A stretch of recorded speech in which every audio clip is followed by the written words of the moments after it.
Bismillahirrahmanirrahim. Assalamualaikum warahmatullahi wabarakatuh. Para pemirsa Pro Rijali, program reverse pejalan kaki, dan juga para pemirsa Blakpak, belantika kupasan seputar kita. Alhamdulillah kita berjumpa kembali. Semoga pemirsa dalam keadaan sehat walafiat, dan yang sedang sakit insya Allah diberikan kesembuhan oleh Allah Subhanahu wa ta'ala. Amin, amin, amin ya robbal alamin. Pemirsa, pada hari ini kita masih mendengar berita tentang adanya ajakan terhadap para lembaga pendidikan tinggi atau universitas untuk juga terlibat di dalam kegiatan pertambangan. Bagaimana kita ketahui, kegiatan pertambangan itu biasanya menyangkut masalah sumber daya mineral yang ada di dalam tanah atau mungkin juga di dasar lautan. Kami belum dengar kalau ada pertambangan itu di udara, atau mungkin juga nanti kegiatan pertambangan di planet. Satu ajakan yang secara sederhana itu menarik, karena seakan-akan hal itu adalah menjadi satu kebutuhan bagi lembaga tinggi itu sendiri. Namun ketika lebih dicermati, nampaknya ajakan itu bisa menjadi hal yang tidak menarik, karena kebutuhan kita yang sesungguhnya atau kebutuhan lembaga tinggi yang sesungguhnya adalah mengawal kebutuhan yang benar-benar asasi buat saat ini dan juga buat masa mendatang, dengan memperhatikan apa-apa yang terjadi di masa lampau. Apakah pertambangan itu hal yang menarik untuk masa depan ataupun saat ini dan masa depan? Tentu, seperti saya katakan tadi, itu menarik. Menarik apabila kita bisa menghasilkan suatu pertambangan yang sangat berkelanjutan, yang berefek berkelanjutan, tidak malah efek sebentar, sesaat, lalu ditinggalkan. Lalu apa gunanya lembaga tinggi mempelajari hal yang seperti itu? Semisal,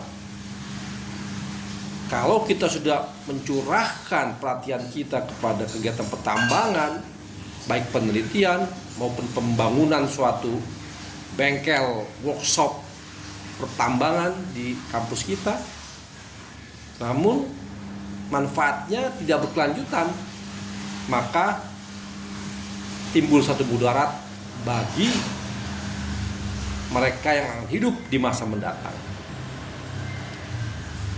Sehingga kita sebagai pemerhati kegiatan lembaga pendidikan tinggi berharap bahwa lembaga pendidikan tinggi itu berkiprahnya kepada sesuatu yang berkelanjutan, manfaat itu berkelanjutan.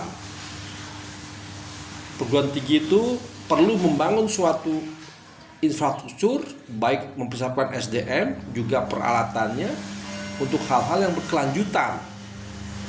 Tidak hanya berhasil mengeruk keuntungan lalu tinggal saat dengan dampak yang malah membuat high cost, bahkan menimbulkan korban-korban baik lingkungan bahkan manusia itu sendiri. Kita sebetulnya sudah cukup bahagia ketika sesuatu kegiatan yang memang bersifat sangat strategis publik itu dijaga oleh pihak yang namanya, ya tentu pihak yang berkekuatan penuh, yaitu negara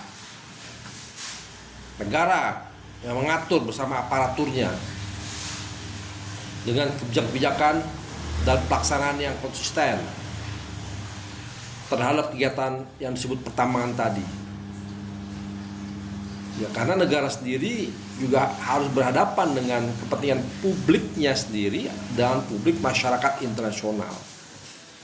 Jadi negara-negara juga harus arif, sehingga kita kenal adanya kegiatan-kegiatan mengenai pembangunan berkelanjutan atau SDG yang tujuannya adalah memonitor bahkan mereduksi kegiatan-kegiatan yang dilakukan oleh negara, namun efeknya itu bisa tidak memberikan kebaikan buat kepentingan publiknya dan juga kepentingan publik internasional. Sehingga terdapat ada keinginan, bukan keinginan lagi, tapi ada suatu komitmen untuk mereduksi kegiatan-kegiatan negara yang sifatnya tidak memperhatikan kepentingan publik, dalam hal ini kelestarian lingkungan, keselamatan lingkungan, dan tentunya manusia itu sendiri, keselamatan manusia sendiri. Sehingga ketika lembaga pendidikan tinggi yang secara mendasar adalah suatu lembaga yang diharapkan menjadi center of excellence bagi pembangunan berkelanjutan dalam hal manusianya maupun hal-hal yang sifatnya teknis, itu harus menjaga, berhati-hati ketika ada tawaran-tawaran seperti itu. Memang kita mengakui ada kampus-kampus yang terfokus pada kegiatan pertambangan teknis tadi, silakan lanjutkan, namun tidak merubah semua wajah pendidikan tinggi sendiri itu sebagai wajah yang hanya memikirkan masalah pertambangan gitu. Nah, lebih baik fokuslah pada kegiatan-kegiatan yang saat ini pun sudah mulai digembor-gemborkan untuk kepentingan masa depan, yaitu pembangunan berkelanjutan. Bagaimana sosok lembaga tinggi itu berkiprah di dalam membangun satu SDM, praktek-praktek atau workshop-workshop, bengkel-bengkel yang bisa menghasilkan suatu produk yang berkelanjutan dan bisa langsung dirasakan oleh masyarakat dengan cara menghargai apresiasi yang dilakukan, menghargai atau mengapresiasi kegiatan penelitian lalu penghasil suatu produk dari suatu lembaga pendidikan untuk langsung dirasakan masyarakatnya dengan mengambil keuntungan yang fair, yang wajar. Sehingga dalam hal ini saya merasa perlu bahwa lembaga pendidikan tinggi itu sendiri punya kesempatan atau hak untuk menjual produknya, yang ketika prosesnya itu tidak hanya orang-orang internal kampus atau pendidikan tinggi yang menghasilkannya, tapi juga mengajak partisipasi masyarakat, sehingga di situ terjadi kolaborasi antara pendidikan tinggi dan masyarakat dan menghasilkan suatu produk yang berkelanjutan yang sangat bermanfaat buat kehidupan masyarakat. Sebagai contoh, Indonesia ini biodiversitasnya itu tinggi, aset-aset biodiversitas tinggi. Kenapa kita tidak lakukan pengolahan aset-aset lain selain pertambangan? Itu kita aspek kelautan, perikanan, pertanian, perkebunan, kehutanan, bahkan masalah udara dan hal-hal yang bisa ditemukan dari pemikiran-pemikiran pemanfaatan alam itu sendiri. Salah satunya adalah teknologi artificial intelligence. Bagaimana kita tidak bisa mengembangkan suatu artificial intelligence yang bisa mengidentifikasi dan mengelola sumber-sumber daya aset biodiversitas ini untuk kepentingan yang berkelanjutan. Sebagai contoh, apabila di satu wilayah provinsi, wilayahnya itu adalah wilayah yang masih dipenuhi atau dianugerahi oleh kekayaan alam berupa kehutanan, pertanian, kenapa kita tidak terus dorong bagaimana lembaga itu bisa menghasilkan produk yang mendorong kegiatan masyarakat di bidang-bidang tersebut? Nah, kalau pertambangan itu satu eksklusif, namun eksklusivitas itu tadi tetap tidak bisa sewenang-wenang. Dia harus memperhatikan kesejahteraan masyarakat setempat, keselamatan masyarakat setempat. Apabila nanti akan berhadapan dengan produk-produk yang dihasilkan oleh masyarakat, dalam hal ini negara harus berpikir seimbang, bisa membuat satu regulasi yang mengakomodasi kepentingan atau produk yang memberikan kemaslahatan buat masyarakat. Sebagai contoh, apabila negara punya satu lembaga BUMN itu menghasilkan suatu produk, ya harus berhadapan dengan produk-produk yang dihasilkan oleh masyarakat. Begitu. Tidak ada boleh monopoli dalam hal produk yang sifatnya memang memberikan keselamatan buat publik, gitu. Itu harus benar-benar diatur tata niaganya, tata perdagangannya, sehingga produk-produk itu bisa terus dirasakan dan berkompetisi langsung di dalam masyarakat itu sendiri. Nah, balik lagi kalau kita bicara masalah pertambangan yang hasilnya ada disampaikan atau diharapkan menjadi suatu produk. Sebagai contoh, misalnya pertambangan minyak, tentu hasilnya kita bisa melihat bahan bakar, lalu juga mungkin bekas bahan bakar jadi plastik.